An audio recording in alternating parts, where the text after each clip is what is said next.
to Greenbow, Alabama!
6 of the 2021 college football season has come and gone, and what a week it was.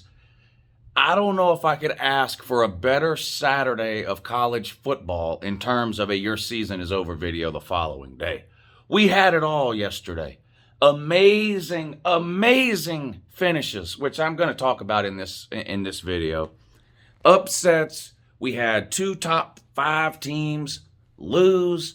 We had blowouts. We had amazing individual performances by a lot of different players. It was just everything you want, everything you love about college football.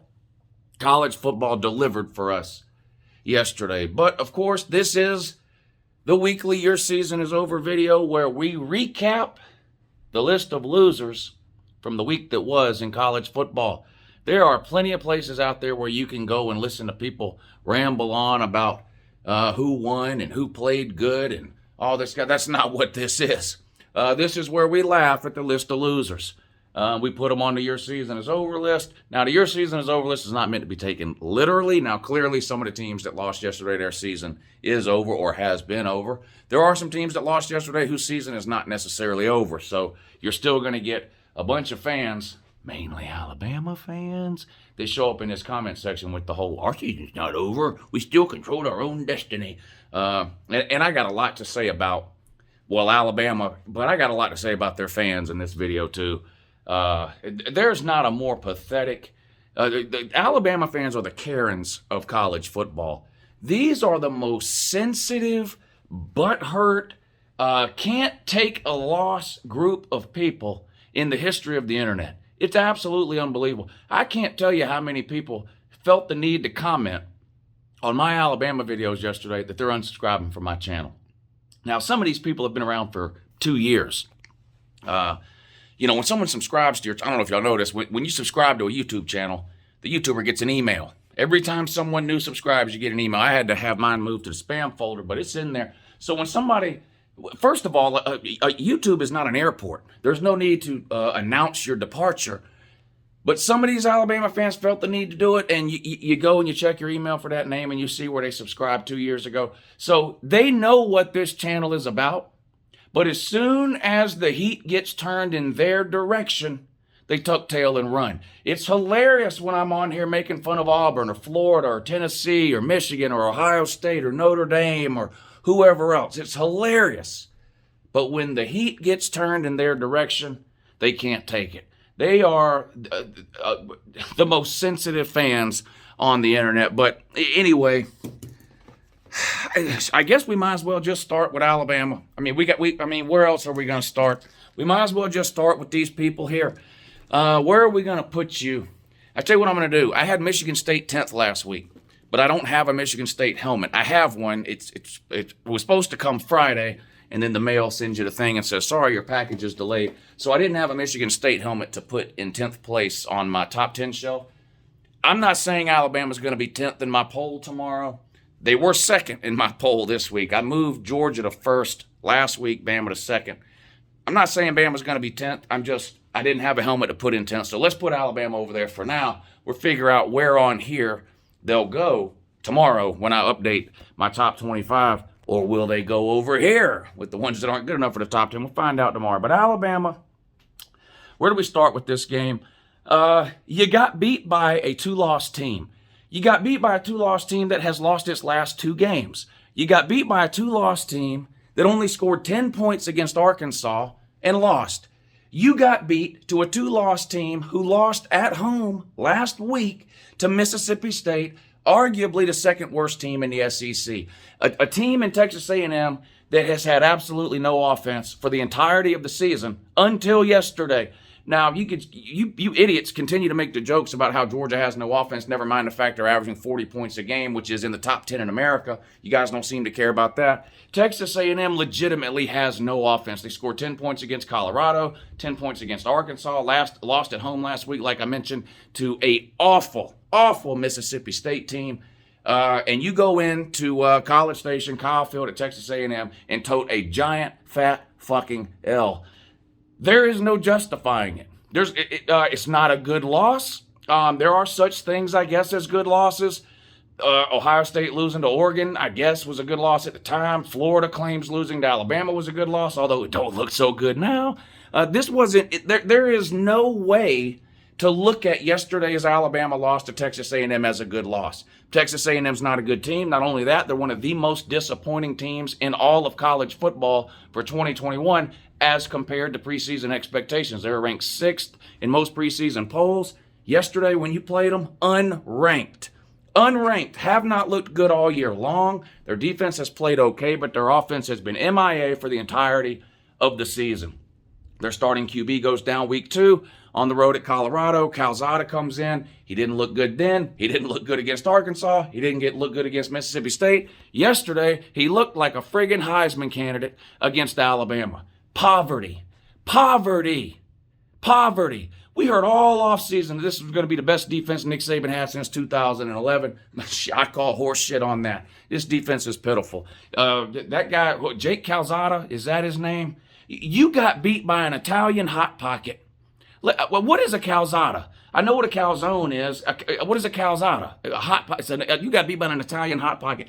He picked you apart. You weren't good against the pass. You weren't good against the run. You turned the ball over. You gave up a special teams touchdown on a kickoff return. This was just a comedy of errors for Alabama. It was not a good game. Bryce Young didn't play well. It just wasn't good. It wasn't. You got out-coached. Let that sink in. You got out-coached. Yes, Nick Saban got out-coached, and you lost. And it's not a good win. And what's hilarious is Georgia keeps absolutely destroying ranked teams. I mean, just brutalizing them. Arkansas was top 10 at the time. They're still in the top 25. We beat them 37-0.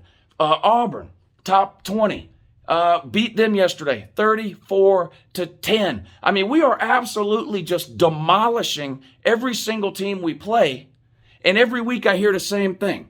All week long, Georgia's about to lose because the team we're playing is really, really good. Then Georgia blows them out. Then on Sunday, everyone tells me that the team we just blew out was no good, they're overrated, and they're terrible. Now I've got Alabama fans trying to tell me, these same Alabama fans who have been telling me this about Georgia all season long, that these ranked teams we're beating aren't any good, these same Alabama fans are now in my comment section trying to tell me that Texas A&M is good. No, Texas A&M is not good. They just beat you. Got beat by a bad team. You got beat by a bad team. Face it. I've been telling anyone that will listen for 3 weeks that Alabama's not the best team. Georgia's the best team. You know, laugh. Carry it on. I kept Alabama at 1 until last week when Georgia beat Arkansas 38-0 and Alabama only beat Ole Miss by 21. He gave up 21 points to them. Pitiful. Pitiful. 21 compared to what you did yesterday is amazing, but you gave up 21, pitiful. So I moved Alabama to 2 last week, Georgia to 1. You know, people told me I was the craziest thing on the internet. And then here you go, Alabama right on cue comes out and lays a giant egg against Texas A&M, which is not a good team. They weren't a good team Saturday morning. They weren't a good team Saturday night after they beat you. And they're not a good team today. This is the same team that lost to Arkansas and lost to Mississippi State at home. Lost to Mississippi State at home. Not a good team. Not a good team. Alabama showed up at College Station, Kyle Field at Texas A&M, slid a giant paper plate out onto the 50-yard line, and took a diarrhea in it. It's embarrassing. It's embarrassing. And now you got all these Texas A&M people. They stormed the field. These people are running out there in their G.I. Joe costumes, these space cadets or whatever they are at Texas A&M, thinking they're in the military. They're not in the military. You got them running out there it's not even a military school. They're running out there in those G.I. Joe uniforms that are 2 sizes too small, twirling their wooden guns with their ROTC routines and the yell practice. You got them all excited now. Now Texas A&M fans are going to come out from everywhere. I don't understand. I honestly don't. Congratulations, A&M. You're 4-2 with losses to Arkansas and Mississippi State. Congratulations. Congratulations. But Alabama, you lost, and there you go. You're on the your season is over list today. Cry about it and deal with it. We're just going to go in whatever order I feel like going in on here. How about this?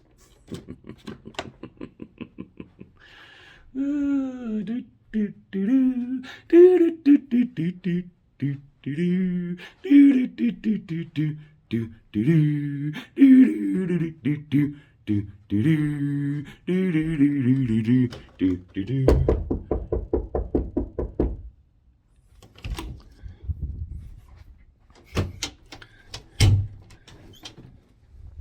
What? Can we talk to you about the Mormon Tabernacle Church? You want to see my bicycle? No one wants to see your bicycle. Nobody wants to see your bicycle. BYU, your season is over. I don't even know what I did with the helmet. What I do? Oh, I put it over here. I'm gonna leave it over here. Sorry, we'll put you back on the floor over here. Rest of the teams, it don't matter. What a joke. The only surprising thing about that game is that you didn't lose by 100. Jesus Christ. Who wants to go next? What about this? What about this? Corn dog. Corn dog. My God. What is that? Does Ed Orgeron still have a job? Let me know in the comments section. At the time I'm recording this video, somehow he still does have a job. We'll put you back over here on the SEC shelf where you belong. Well, you're not going anywhere near the top 10 this year. You might as well set up permanent shop over there on the regular wall. Somebody let me know. Does Coach O still have a job while you're watching this video? Like I said, as I'm recording it, he somehow still does. I heard all week if he loses this game, he's getting fired. Now, I told everybody in the offseason on a video that Ed Orgeron's in over his head and is not a very good coach. Corn dog laughed at me. Now they all want him fired. I don't know. He did win a national title in 2019, so maybe they let him ride the season out and fire him at the end of the season.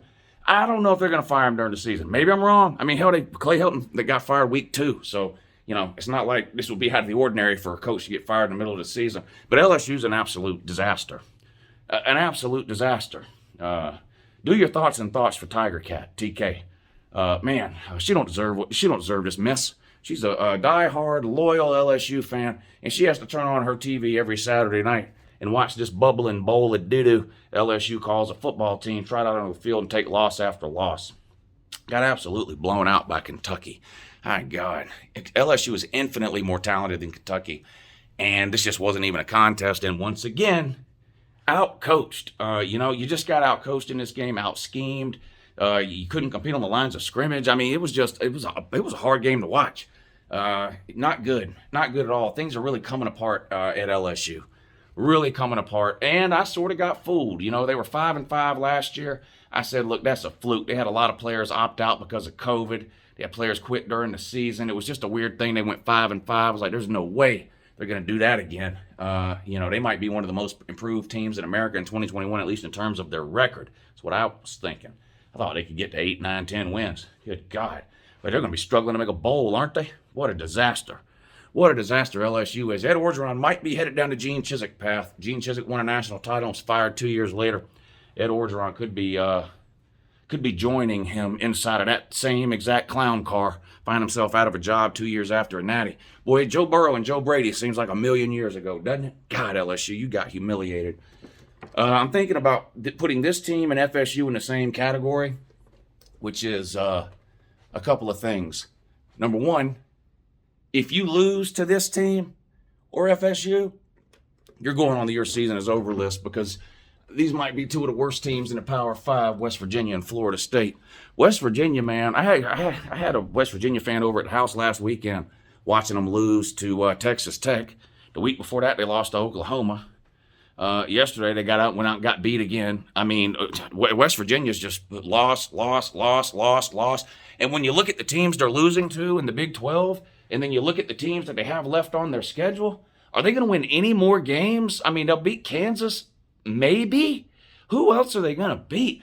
This could be one of the worst years in the history of West Virginia football. It might be time to start talking about putting their coach on the hot seat. I know he's only been there for, I think, 3 years, but man, where's the good season? He hasn't had one. Who is it? Neil Brown? Is that who it is? What a disaster West Virginia has become. I mean, they're an unwatchable football team. They're missing talent at every level on both sides of the ball. I mean, they need work on the offensive and defensive lines. They need linebacker help. They need secondary help. They definitely need quarterback help, wide receiver help, running back help. Uncle Lou thinks they might need some coaching help. I mean, they're just terrible. They're just terrible. God's country, West Virginia. Going to be a long time before they're singing country roads up there. Hell, they might forget the lyrics by the time they win again. West Virginia's a damn disaster. Southern Cal blown out yet again. Their coach already been fired this year, so I don't really know why we're surprised. Put you right back up there. West of the Pac-12 duds and woozies. Blown out by Utah. Southern Cal, when your coach gets fired in the middle of the season and they do the whole interim coach thing, they named a position coach their head coach. It's just hard to figure out what version of that team's going to show up from week to week. So am I surprised necessarily that Southern Cal got road graded by Utah? Well, no.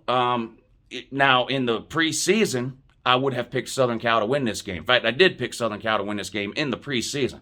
Obviously, a lot has happened at Southern Cal since then, so I'm not surprised they lost this game. And to be honest with you, I won't be surprised if they win the rest of their games. I won't be surprised if they lose the rest of their games. It's just hard to figure out what type of product the team's going to put on the field when a coach has been fired in the middle of the season.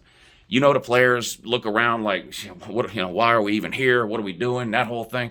I tell you what you really need to be worried about if you're Southern Cal, other than who's going to be your head coach, is what's going to happen to your recruiting class. Signing day is only 60 days away. I don't know what highly rated recruit in their right mind would sign with Southern Cal in December. The second week of December is signing day. Now, maybe they'll have a head coach by then. That has to be the plan, doesn't it? Because I don't know what highly rated recruit in America would sign with Southern Cal, a program that's been waddling around in mediocrity for the better part of the last 12 years. I don't know what highly rated recruit would sign with Southern Cal second week of December if you don't know who the damn head coach is going to be. So the recruiting class could fall apart, and then whatever coach you do end up getting is swimming upstream from the very beginning, because you have to have the players in college football. Development and position coaches and coordinators and things like that, those all matter. The ability to actually make good in-game decisions and coach up players. I'm not saying none of that stuff matters. But without recruiting, you have a pretty low ceiling in college football. Kentucky's a great example of this. Kentucky is one of the most well-coached teams in the SEC. And look at them. In a year where you get a bunch of super seniors that are allowed to play extra years, and some of the traditional powers in the SEC are down, a very well-coached veteran Kentucky team can go 10-2, maybe 11-1, and come in second place in the East and have an argument to make a New Year's Six bowl with not a very talented roster in comparison to other top 15 or top 20 teams. But over the long run, if you don't have a talented roster, you're not going to win consistently year in and year out. You're not. And so Southern Cal better get this coaching situation figured out, or this recruiting class is going to fall apart. Arkansas, I mentioned this last week, we hardly knew you. We hardly knew you. From the pits of hell a couple of years ago where you won, I think, one SEC game total in like a 3-year period, to a miraculous 3-7 season last year, to a number 8 ranking this year, before you got mollywopped and skull drug by Georgia. But now you turn around and you take your second loss in a row, this time on the road at Ole Miss, to the Lane Train. What an amazing game. If you weren't entertained by that game, if you didn't enjoy every second of that game, particularly the second half, and especially the fourth quarter of that game, you're just not a college football fan. I feel bad even putting Arkansas on here today. In fact, really the only reason I put Arkansas on the Your Season is Over list today is to give me an excuse to talk about what a great game this was. Back and forth in the second half, it turned into a track meet. It was just unbelievable. Ole Miss would score a 50, 60, 70-yard touchdown run. They'd kick the ball off. Arkansas would run a couple of plays and then hit a 50, 60, or 70-yard touchdown pass. Ole Miss would come out, do it all over again. Arkansas would come out, match them. Unbelievable game with an unbelievable ending. And that was a noon game. Arkansas, you lost. Sorry, you're on the YSIO list today. That was an amazing game. And you're joined by someone else today, Arkansas, on the YSIO list for really the exact same reason, and that's the Texas Shorthorns. Texas, let's put you back up here. I hope to not have to ever get you back down from here again, because I just don't even like touching your helmet. But so we'll put you back up there. The same thing with the Texas-Oklahoma game. You're not a college football fan if you weren't on the edge of your seat, or like me, I couldn't even sit down, standing up, literally yelling and screaming at the TV at the end of that Texas-Oklahoma game. Texas was epic collapse for Texas, no doubt about it.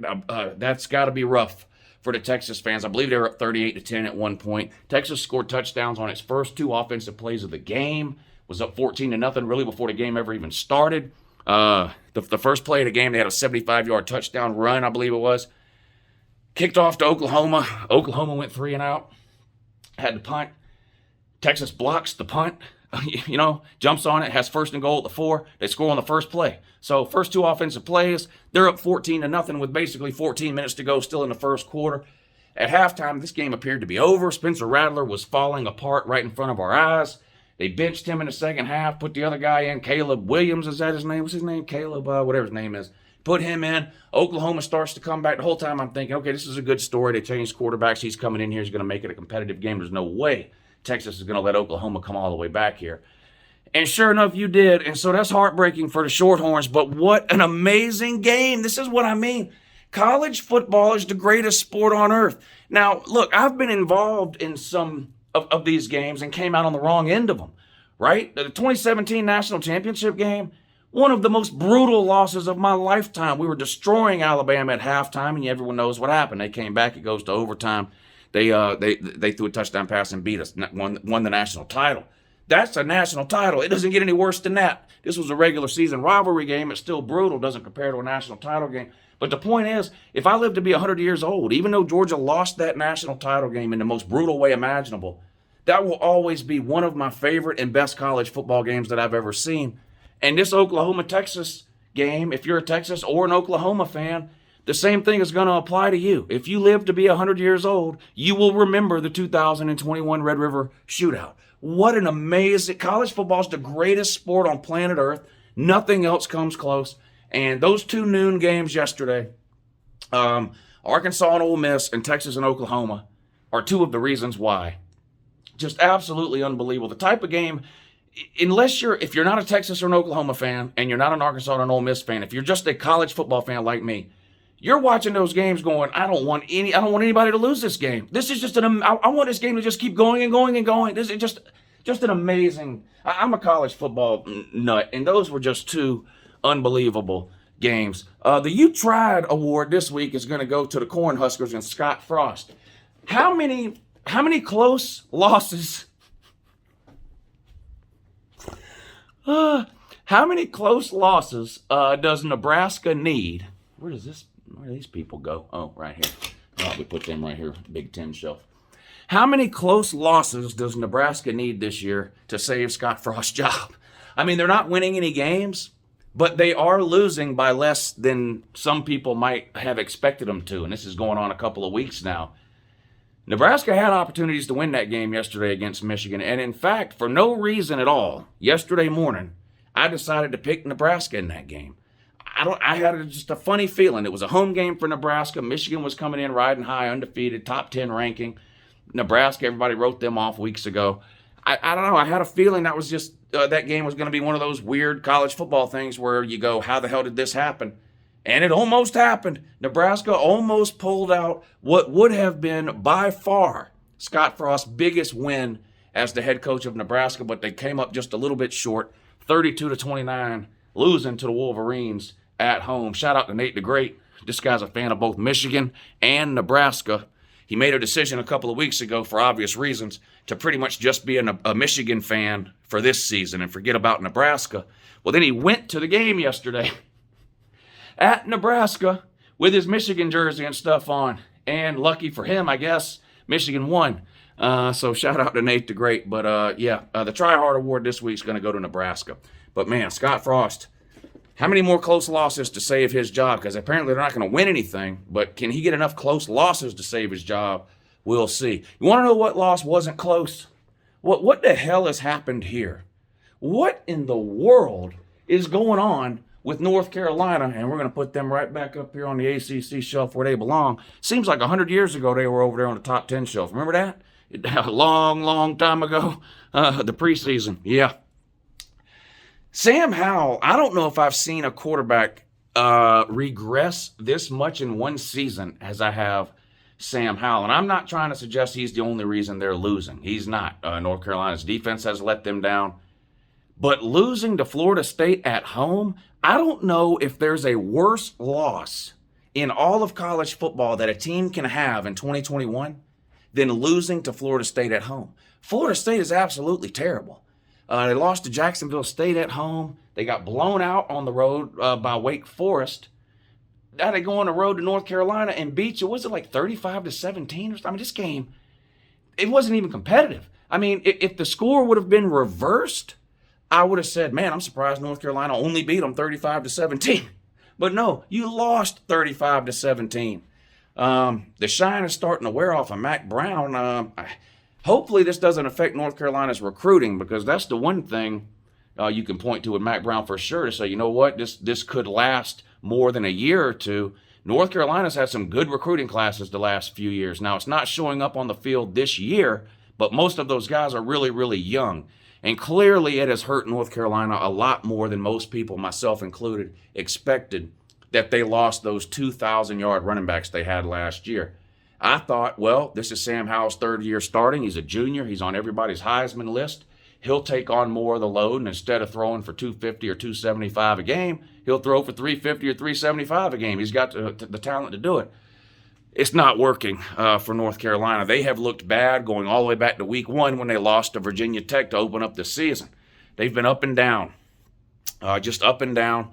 And yesterday, unfortunately, for the Tard Heel, it was mostly down, and you got humiliated by White Tonto. That's a damn shame. Speaking of humiliated, I don't think it's possible to humiliate South Carolina fans. I don't think there's anything you can do or say to a South Carolina fan. There you go, buddy. I don't think there's anything you can do or say to a South Carolina fan to shame them. They're South Carolina fans.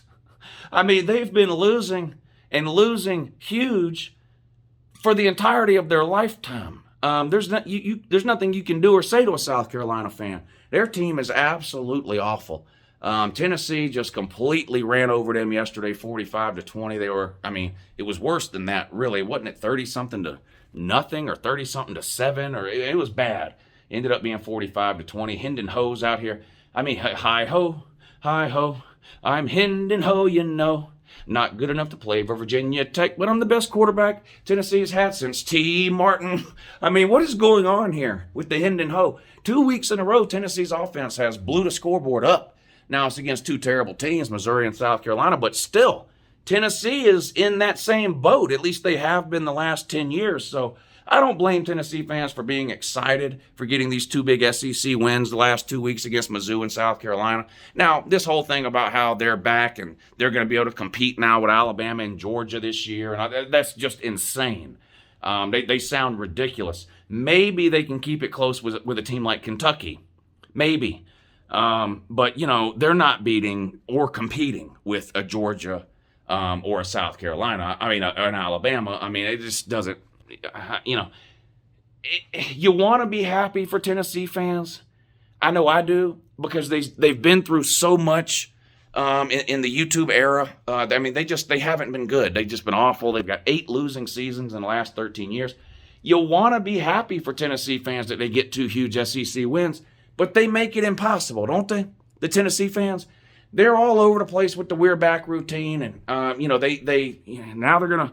They're going to win 9 games now and all this kind of stuff. And it's just, I don't know why they do this to themselves. They can't just appreciate things for what they are. They always have to reach for an unattainable goal constantly. They can never be happy.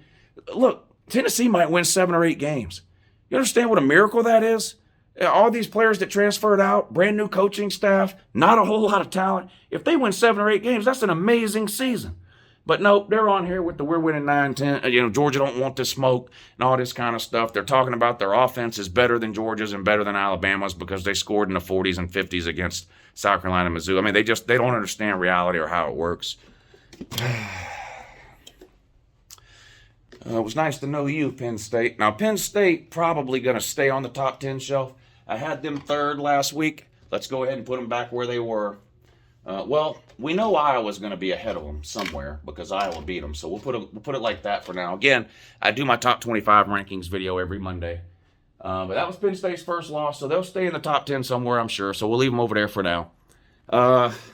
Another great game. Great game. Penn State starting quarterback Sean Clifford went down in this game. The backup had to come in. Would that have mattered? I don't know. Georgia's played a backup for half the season and still beats teams by 30, 40, and 50 points every single week. So I don't really want to hear that excuse from the Penn State fan. The reality is you went on the road and you lost to a really good Iowa team. Iowa, like Kentucky, is a team that is benefiting from great coaching, veteran players in key positions, and super seniors. They're benefiting from that. They're also benefiting clearly from being in the weaker side of the Big Ten, the Big Ten West. Now, they did play Penn State yesterday, Iowa did, but they don't have to play Michigan, Michigan State, or Ohio State in the regular season. Penn State, on the other hand, who just lost to Iowa, still has to play all three of those teams too, Michigan, Michigan State, and Ohio State. That's the bad news if you're Penn State. Not that you lost on the road to Iowa in a close game. The bad news is that's probably not going to be your only loss, and that's not a knock on Penn State. I'm not sure there's a team in the Big Ten East that can make it the rest of the season without losing another game, including Ohio State, who's looked really good the last 2 weeks. It's just a gauntlet in the Big Ten East. Ohio State still has to play Michigan, Michigan State, and Penn State. All of those teams still have to play each other. None of them have played each other yet, and they're all going to play each other. They're in the same division.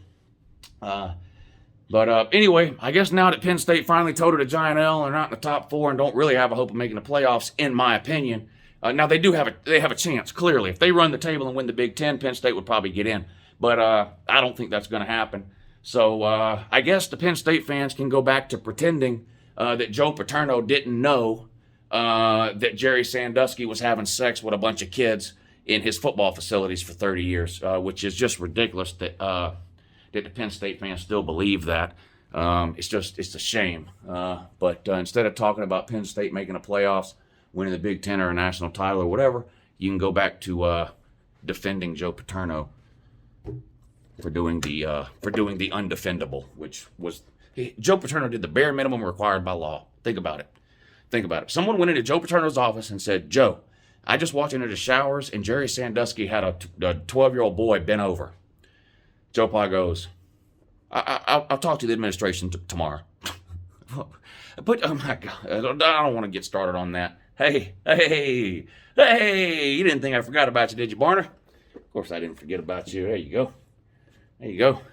Auburn takes its second loss of the season. Speaking of Penn State, Auburn already lost on the road to Penn State. Should have lost at home to Georgia State, but the referees saved the day. Miracle fourth quarter comeback last week against one of the worst teams in the SEC, the Corn Dog. And then they rolled into the best team in college football in Georgia Bulldogs, and we just absolutely obliterated them. 34-10 with a backup quarterback, missing multiple starters on defense, still missing our top four wide receivers, and we just absolutely blew you away. You just never had a chance in this game, period. 2 points of congratulations to Auburn. Number one, you're the first team this season to have a lead on Georgia. Congratulations. You were up 3-0 in this game for like 3 minutes or something. So, you can put that, that fly banner or something over Jordan Hare. We had the lead on Georgia for 3 minutes. And you scored a touchdown, which is no easy feat against this Georgia defense. But you lost 34-10. Georgia absolutely humiliated you with a backup quarterback. Stetson Bennett's now 2-0 against Auburn. And honestly, that's probably the two best games of his career. He had like 240 yards last year. He had about the same yesterday. He's outplayed Bo Nix now 2 years in a row, which Bo Nix is no good. I've been telling you that. If Auburn had Stetson Bennett the last 3 years instead of Bo Nix, they'd have a better overall record than they've had with Bo Nix. That's just a fact. Now, Stetson Bennett is not an amazing quarterback, but he's better than Bo Nix, and he proved that yet again yesterday. And that's what Bo Nix should be remembered by 10, 15, 20, 50 years down the road when these old Barner fans look back at this period of time for Auburn and they think about Bo Nix. Oh, yeah, that's the guy that lost to Stetson Bennett twice. Yes, that's him. What a shame. Bo Nix now 0-3 for his career. 0-3 for his career against Georgia. I don't know if Bo Nix will come back next year or not. He's a junior. He could, maybe, I don't know why he would go pro. I don't know who would want him. I guess he's going to come back. So next year he'll have an opportunity to improve to 0-4 against Georgia if he decides to come back, and he'll have to play in Athens. So that game's already over too. Auburn's now like 3 what is Auburn now? 3-17 in the last 20 games against Georgia, something like that. They're something like 3-17 in their last 20 against Georgia. Just a pitiful record against Georgia. Georgia owns the barn. We're their big brother. We're their stepfather. Whatever, however you want to put it. They never had a chance in this game. Never had a chance. The only good news, we did save the Barner a bunch of toilet paper because you didn't have to go around vandalizing your own property yesterday since you didn't win. So that's just the way it is. You didn't have to roll Toomer's weed. So Georgia saved you that embarrassment. And it is an embarrassment every time y'all do that, by the way.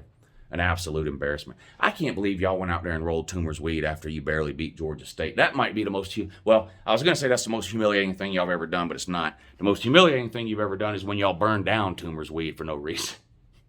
Y'all rolled Toomer's oak weed or whatever it is, and then y'all went and sat the toilet paper on fire. I wonder what that's going to do. Set it on fire, everybody on watch. Damn thing burned down. What a shame. But yeah, there it is. Season is over for all those teams. We hardly knew you. We hardly knew you. Oh, you want to know some teams that won yesterday and looked good? Here you go. Cincinnati, yet again.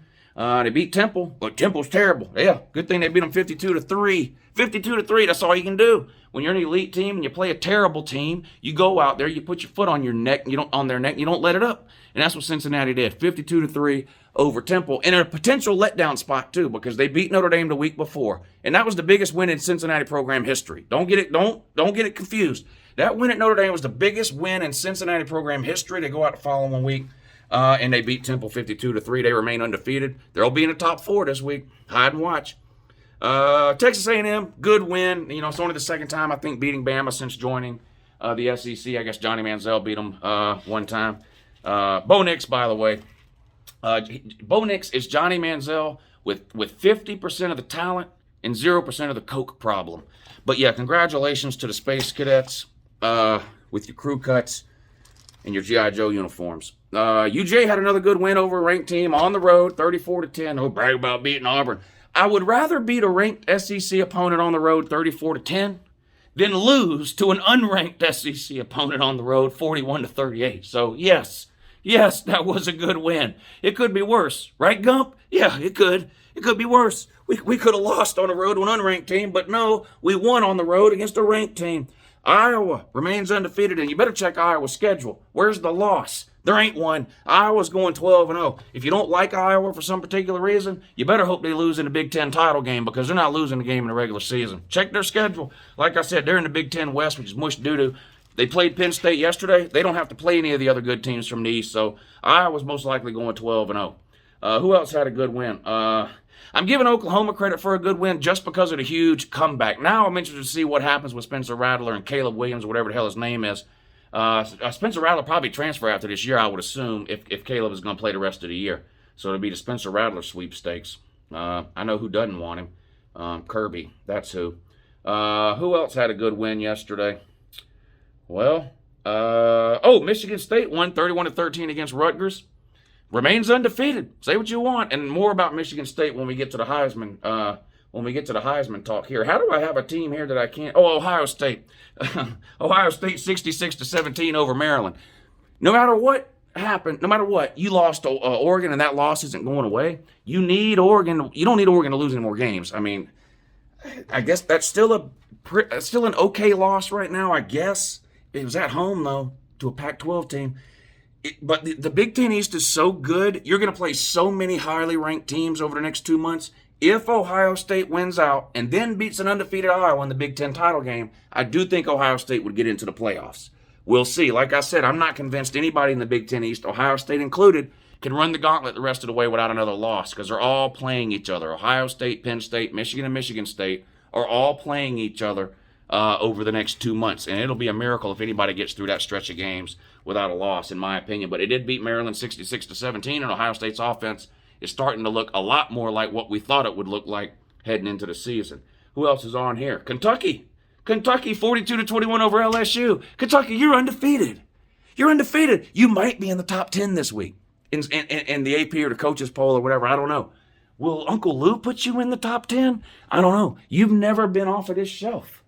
You've never been on the top 10 shelf in an Uncle Lou ranking. Will you this week?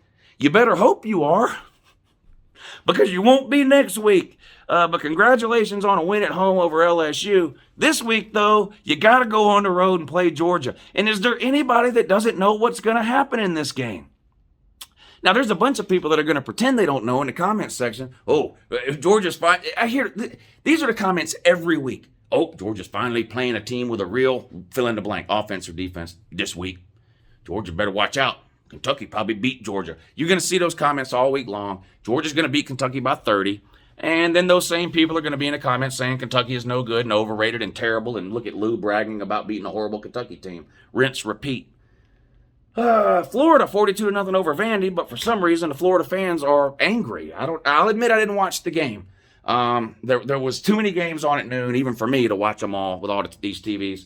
I did look up the stats. I know Emory Jones had an interception, so did Anthony Richardson, but they both completed a high percentage of their passes.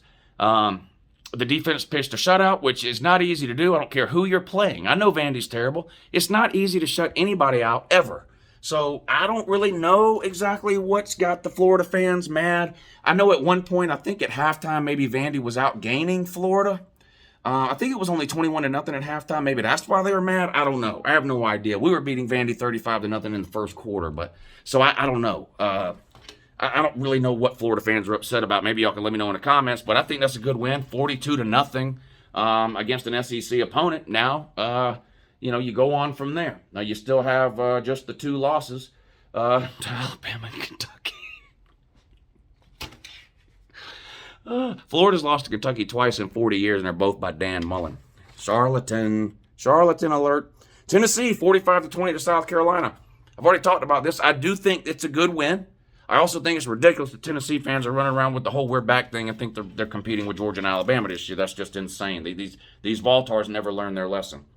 Coastal Carolina, 52-20. They remain undefeated. Maybe Coastal Carolina's not a flash in the pan. It's hard for me to buy into a group of 5 team after having just one good season, which was last year for Coastal Carolina. But now they're well on their way to their second good season. They're still undefeated and destroyed Butch Jones yesterday. Lyle, remember Lyle? Speaking of Tennessee, Lyle got beat yesterday, Voltard, by Coastal Carolina, 52-20. So that's who won and looked good. Don't worry, some teams won and looked bad. Michigan, not an impressive win over Nebraska. Even though I saw it coming, I don't think beating Nebraska 32-29 is impressive. Notre Dame, 32-29 over Virginia Tech. To me, not impressive. I know Notre Dame had quarterback issues, but guess what? So does Georgia. And our backup quarterback beat a top 8 team 38-0. So I don't have any sympathy or anything like that for a team that tells me, well, our quarterback got hurt, we had to put the backup in. I don't care. We've been playing our backup half the year. We're the best team in America. So what does that tell you? If I didn't tell you anything because you're not able to comprehend stuff. Wake Forest, 40-37 over Syracuse. Not good. Wake Forest still the only undefeated team in the ACC, though. So shout out to the Demon Deacons. Can they really win the ACC? I don't know. Clemson was off this week. Maybe they took their bye week to change some stuff around and get it together. I don't know. But what a disaster for the ACC if Wake Forest is the best they have to offer.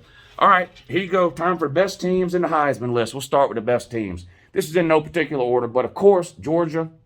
I think you got to have Iowa on here. Iowa's got some good wins.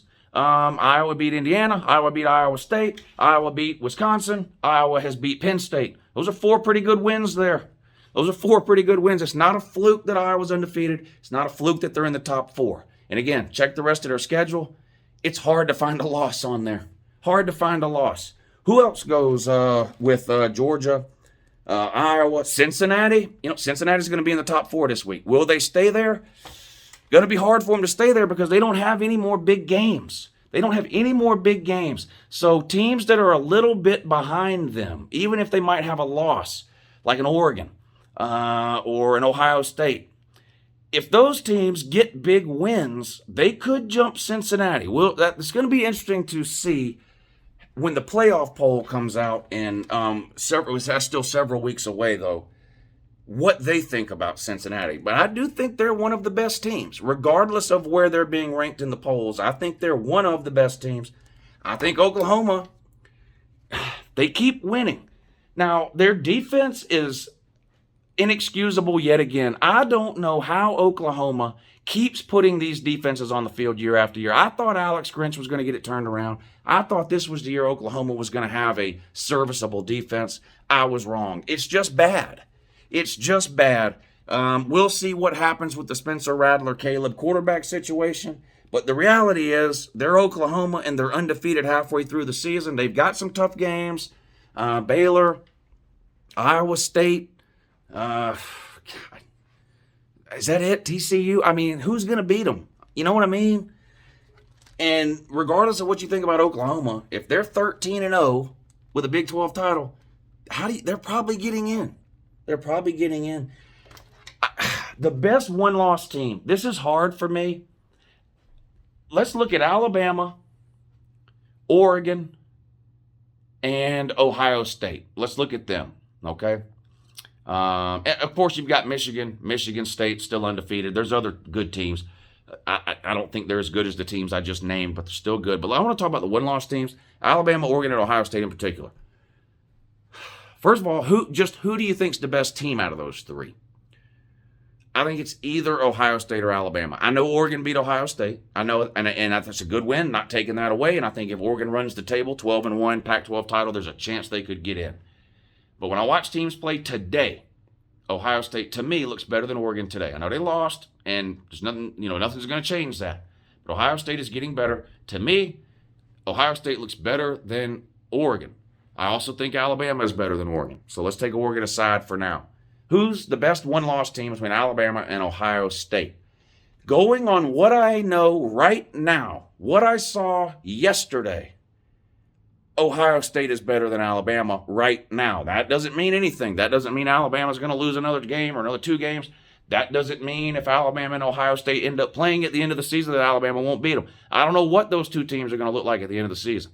But based on the way they're playing right now, I would say Ohio State as a one-loss team looks to me to be a little bit better than Alabama. That's just what I would say. So those will be some of the things I look at tomorrow when I get ready to rank these teams. But going to be an interesting top 10 and an interesting top 25 Uncle Lou video tomorrow, Monday. Heisman candidates. I think you still have Bryce Young in there. I think Matt Corral is back in the Heisman conversation, even though didn't do great against Alabama.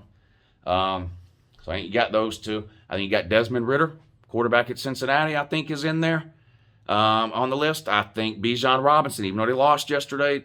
Did you see that one run he had? He didn't score. I think he stepped out at the 3-yard line or something. The best run I've seen in college football all season, long, hands down.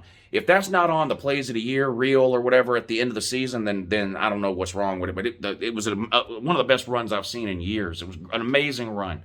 He's on the Heisman list. And let's add Kenneth Walker from Michigan State. He's almost got 1,000 yards rushing through the first 6 weeks of the season, Kenneth Walker from Michigan State. I feel like I want people to be honest in the comments section. I know that's hard to do sometimes on the internet. And I'm not looking to make fun of anybody for this. I've seen one Michigan State game this year. I'm curious in the comments section, just let me know how many Michigan State games have you seen? And I have a feeling a lot of people it's going to be 0. And there's nothing wrong with that, by the way. I'm not doing this for trolling reasons or anything.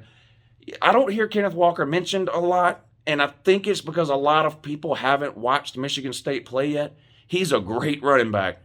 It's fun to watch, too. Fun to watch. I'm just curious. Now, I think a lot of people are going to see Michigan State play the next 6 weeks of the season when we wrap things up because, like I said, they still have to play Michigan, Penn State, and Ohio State. Those are going to be 3 huge games, and I think a lot of eyeballs will be on all 3 of those games. I just maybe some people watched the Michigan State-Miami game, right? So you saw Kenneth Walker in that game. I'm just maybe a lot of people have seen him play once. That's all I've seen. I've seen him play once. I saw the Michigan State-Miami game, and I saw half of another game. So I've basically seen 1.5 Michigan State games. I'm just curious how many people have seen Michigan State play. And what do you think about their first of all, what do you think about Kenneth Walker? And what do you think about Michigan State's chances to either win the East or the Big Ten and or make the playoffs? Let's not forget, there's only, 6 or 7 teams in history that have made the college football playoffs. One of them is Michigan State. So it wouldn't be unheard of for Michigan State to go on a run here and find themselves in a playoff talk in November. It's happened before, and they got in. Now, they got humiliated, something like 38-0 when they got in, but still, they got in.